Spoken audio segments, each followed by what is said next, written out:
اللهم صل على سيدنا ومولانا محمد وعلى سيدنا علي وسيدتنا فاطمة وسيدتنا زينب وسيدنا حسن وسيدنا حسين. اعوذ باللہ من الشیطان الرجیم. بسم اللہ الرحمن الرحیم. الحمد للہ رب العالمین والصلاة والسلام علی اشرف الانبیاء والمرسلین واہل بیتہ الطیبین الطاہرین المعصومین. اما بعد. سورہ مبارکہ مائدہ آیت نمبر 83 سے آیت نمبر 89، 83 سے 89، یہیں سے 7ویں پارے کا آغاز بھی ہو رہا ہے، اور یہ بات گزشتہ سے پیوستہ ہے، پیچھے سے متصل ہے. پروردگار عالم ارشاد فرماتا ہے کہ وَإِذَا سَمِعُوا مَا أُنزِلَ إِلَى الرَّسُولِ، کہ جب وہ سنتے ہیں اسے جو پیغمبر پر نازل کیا گیا ہے، اتارا گیا ہے، تَرَىٰ أَعْيُنُهُمْ تَفِيضُ مِنَ الدَّمْعِ، تو تم دیکھو گے کہ ان کی آنکھوں کو کہ وہ لبریز ہو جاتی ہیں آنسوؤں سے، یعنی ان کی آنکھوں سے آنسو بہنے لگتے ہیں. تفیض من الدمع مما عرفوا من الحق، اس سے کہ جو انہوں نے حق پہچان لیا ہے اس کا نتیجہ یہ ظاہر ہوتا ہے.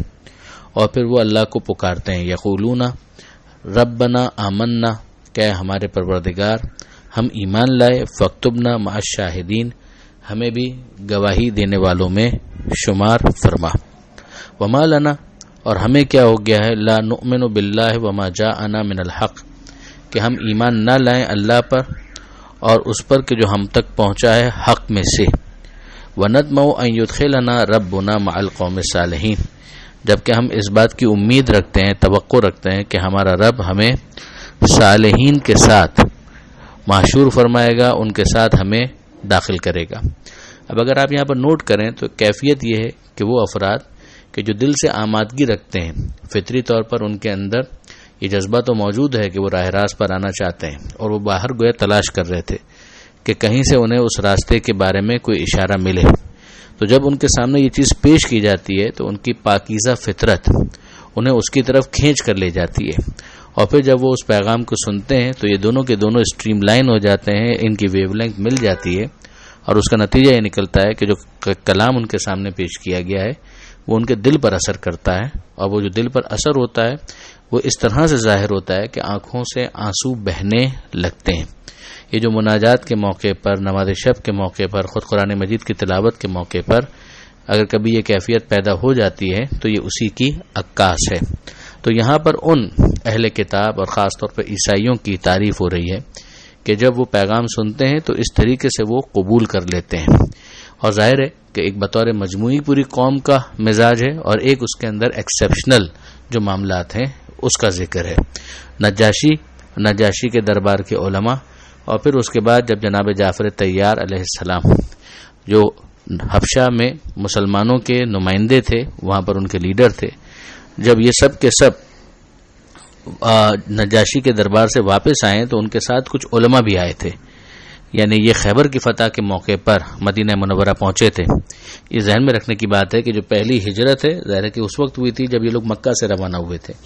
اس کے بعد خود پیغمبر اکرم مدینہ منورہ تشریف لا چکے، مسلمانوں کی تعداد مدینہ منورہ آ چکی، اور پھر خیبر کی فتح کے موقع پر جناب جعفر کچھ افراد کے ساتھ واپس تشریف لائے. تو ان افراد کے اندر کچھ تو وہی تھے کہ جو ہجرت کر کے گئے تھے، مگر کچھ وہ تھے جو نجاشی کے دربار کے افراد بھی تھے، اور وہ بھی حضرت جعفر کے ساتھ واپس آئے تھے. تو ایک قول یہی ہے کہ ان کے سامنے جب قرآن مجید کی آیتیں اس موقع پر پڑھی گئیں تو انہوں نے اسے اس طرح سے قبول کیا کہ دل میں وہ راسخ ہو گئیں اور آنکھوں سے آنسو بہنے لگے. خود جناب جعفر طیار کا نجاشی کے دربار میں سورہ مریم کی تلاوت کرنا اور اس کا اثر جو ان علماء پر ہوا وہ بھی سیرت کی کتابوں کے اندر درج ہے کہ جس کے بعد نجاشی نے مسلمانوں کو مستقل پناہ دینے کا اعلان کر دیا. تو ظاہر ہے کہ ہم ہر ایک کو ایک ہی برش سے پینٹ نہیں کر سکتے. یہ بات پہلے بھی میں کئی دفعہ گزارش کر چکا ہوں کہ جو اچھے ہیں ان کو اچھا کہا جائے گا اور ان کی اچھائی کی تعریف کی جائے گی.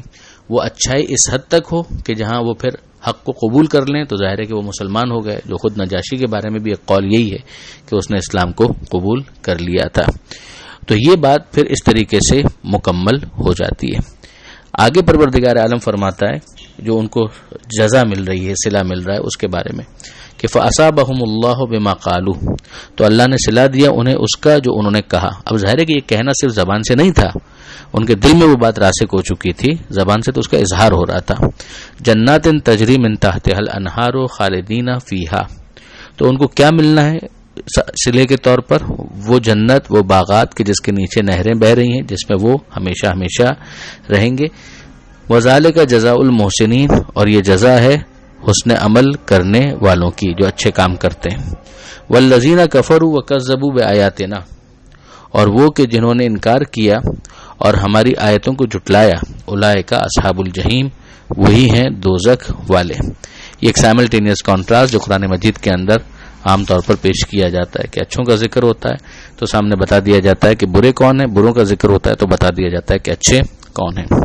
پھر اس کے بعد جو آیت ہے، آیت نمبر 87، اس میں صاحبان ایمان کو مخاطب کیا جا رہا ہے کہ یا ایھا الذین آمنو، اے ایمان لانے والوں، لا تحرموا طیبات ما احل اللہ لکم، حرام مت کرو ان پاکیزہ چیزوں کو جنہیں اللہ نے تمہارے لیے حلال کیا ہوا ہے. ولا تعتدوا، اور حد سے آگے مت بڑھو. اب یہ بھی اگر اس کو سیاق اور سباق میں دیکھیں تو ایک بات سمجھ میں آتی ہے کہ ظاہر ہے کہ عیسائیوں کے اس گروہ کی تعریف کرتے ہوئے یہ بھی کہا گیا تھا کہ ان کے اندر قسیس ہوتے ہیں، رہبان ہوتے ہیں، تارک الدنیا افراد ہوتے ہیں. تو ایسا نہ ہو کہ کوئی یہ سمجھ لے کہ اسلام اسی چیز کی تعلیم بھی دے رہا ہے. اسلام تقوی کی تعلیم تو یقیناً دیتا ہے، مگر اگر کوئی پاکیزہ چیز ہے تو اس کو اپنے آپ پر حرام کر لینا اس کی تعلیم قطعاً نہیں دیتا، بلکہ اس کو پسند بھی نہیں کرتا.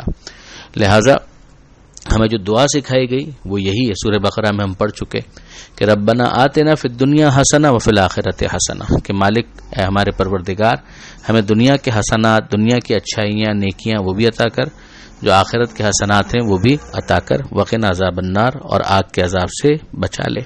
تو یہاں پروردگار عالم یہی سمجھانا چاہ رہا ہے کہ لا تحرموا، ایسا نہ ہو کہ تم اپنے آپ پر حرام کر لو ان پاکیزہ چیزوں کو جنہیں اللہ نے تم پر حلال کر دیا ہے. اب اگر ویسے ہی کوئی احتیاط کرنا چاہے تو یہ اس کا اپنا چوائس ہو سکتا ہے، مگر یہ سمجھنا کہ خدا نے اس کو حرام کر دیا ہے، یہ ظاہر ہے کہ قابل قبول نہیں ہوگا. جیسے اگر کوئی شخص یہ کہ وہ گوشت کھانا چھوڑ دے اور یہ کہے کہ گوشت کھانا جو ہے وہ انسان کو خدا سے دور کر دیتا ہے. ایک بیلنس ڈائٹ ہونا کہ جس کے اندر گوشت بھی ہو، دوسری چیزیں بھی، بہت اچھی بات ہے، مگر گوشت کو اپنے آپ پر حرام قرار دے دینا یہ ظاہر ہے کہ ایکسیپٹیبل نہیں ہوگا. پروردگار عالم فرماتا ہے کہ ولا تعتدوا، حد سے آگے مت بڑھو، ان اللہ لا يحب المعتدین، اللہ حد سے آگے بڑھنے والوں کو دوست نہیں رکھتا.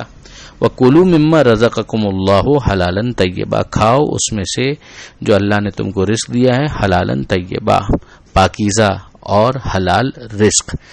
حلال اور پاکیزہ، پاکیزگی کے ذریعے سے متوجہ بھی کیا ہے کہ انسان کو محتاط ہونا چاہیے. پھر آگے کہا گیا واتقوا اللہ، کہ اللہ کا تقوی اختیار کرو، یعنی اللہ کے غضب سے، اللہ کی ناراضی سے بچو. الذی انتم بہ مؤمنون، وہی کہ جس پر تم ایمان رکھتے ہو. یعنی یہ نہ ہو جائے کہ انسان لاپرواہ ہو جائے. اب آپ دیکھیے کہ یہ دو ایکسٹریمز ہیں سورہ مائدہ میں اور سورہ انعام جو آگے آئے گا اس میں بھی ہم دیکھتے ہیں کہ اس کے اوپر بہت زیادہ زور دیا گیا ہے کہ یہ دو ایکسٹریمز ہیں. ایک ایکسٹریم وہ ہے کہ جہاں پر حلال کو بھی اپنے آپ پر حرام کر دیا گیا، اور ایک ایکسٹریم وہ ہے کہ جہاں پر انسان لاپرواہ ہو جائے. اگر انسان حلال کو حرام کر دے یہ بھی ایکسیپٹیبل نہیں ہے، اور اگر ایک انسان بالکل لاپرواہ ہو جائے یہ بھی ایکسیپٹیبل نہیں ہے. بین کا راستہ ہے، جو اللہ نے حلال کیا ہے اسے حلال رہنے دیا جائے. احتیاط اگر انسان کرنا چاہتا ہے یہ اس کا اپنا چوائس ہو سکتا ہے، مگر بہرحال اس کو شریعت کا حکم بنانا یہ ایکسیپٹیبل نہیں ہوگا. آخری جو آیت ہے، آیت نمبر 89 اس صفحے کے اوپر، وہ تھوڑی سی لمبی آیت ہے کہ جس میں پروردگار عالم نے قسم کے حوالے سے گفتگو کی ہے. لا یؤاخذکم اللہ باللغو فی ایمانکم، اللہ تمہاری لا یعنی قسموں پر تم سے باز پرس نہیں کرے گا. یعنی ایسے ہی انسان جو روا روی کے اندر قسم کھا لیتا ہے، پسندیدہ تو وہ بھی نہیں ہے، لیکن یہ کہ بہرحال اس کے اوپر سوال نہیں ہوگا. ولیکن یؤاخذکم بما عقدتم الایمان، مگر جو تم قصدن قسمیں کھاتے ہو ان کے اوپر یقیناً تمہارا مواخذہ کرے گا، یعنی تمہیں اکاؤنٹیبل ٹھہرایا جائے گا. اب اگر کوئی شخص وہ قسم توڑ دے تو اس کی تفصیلات جو ہیں وہ رسالہ عملیہ کے اندر، فقہ کی کتابوں کے اندر، توضیح المسائل وغیرہ کے اندر دیکھی جا سکتی ہیں، جہاں پر نظر، قسم اور عہد کے مسائل کو ڈسکس کیا جاتا ہے۔ نظر یعنی منت، قسم پھر ایک دوسری کیٹیگری بنتی ہے، اور عہد ایک تیسری کیٹیگری بنتی ہے، اور پھر ان کے کفاروں کو بھی وہاں پر تفصیل کے ساتھ ڈسکس کیا جاتا ہے۔ تو بنیادی جو ہیڈ لائن ہے وہ یہاں پر ہمیں نظر آتی ہے قسم کے کفارے کے حوالے سے۔ تو ارشاد ہوتا ہے کہ اگر قصدن کوئی قسم کھائے اور پھر وہ قسم توڑنی پڑ جائے تو پھر اس کا ایک کفارہ ہے، اور وہ کیا ہے؟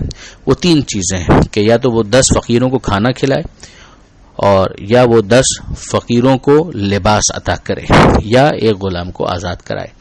اب ظاہر ہے کہ فی زمانہ اگر دیکھا جائے تو یہ ایک غلام آزاد کروانے والی جو شک ہے وہ اپلیکیبل نہیں رہے گی۔ تو 2 آپشنز رہیں گے کہ یا 10 فقیروں کو کھانا کھلاؤ اور یا 10 فقیروں کو لباس پہناؤ، اور اگر یہ پاسبل نہ ہو تو پھر 3 روزے رکھے جائیں، 3 دن روزے رکھے جائیں تو یہ کفارہ مان لیا جائے گا۔ اور پھر اس کے بعد ایک تفصیل یہ اس کی دی گئی یہاں پر کہ جو کھانا کھلایا جائے وہ ایسا ایوریج کھانا ہو کہ جو تم اپنے گھر والوں کو کھلاتے ہو۔ اور پھر اس کے بعد یہ ارشاد فرمایا کہ ذالک کفارۃ ایمانکم اذا حلفتم، کہ یہ ہے کفارہ تمہاری قسموں کا جب تم قسموں کو کھاؤ، واحفظوا ایمانکم، اور اپنی قسموں کا خیال رکھو، یعنی اگر کھاؤ تو ان کو پھر پورا کرو۔ کذالک یبین اللہ لکم آیاتہ، اسی طرح سے اللہ اپنی آیتوں کو بیان کرتا ہے، لعلکم تشکرون، شاید تم شکر گزار بنو۔ یہاں پر یہ صفحہ مکمل ہوتا ہے۔ پروردگار عالم سے دعا ہے قرآن مجید سمجھنے اور اس پر عمل کرنے کی توفیق عطا فرما، اور وارث قرآن امام زمانہ کے ظہور میں تعجیل فرما۔ وآخر دعوانا ان الحمدللہ رب العالمین، والسلام علیکم ورحمۃ اللہ وبرکاتہ۔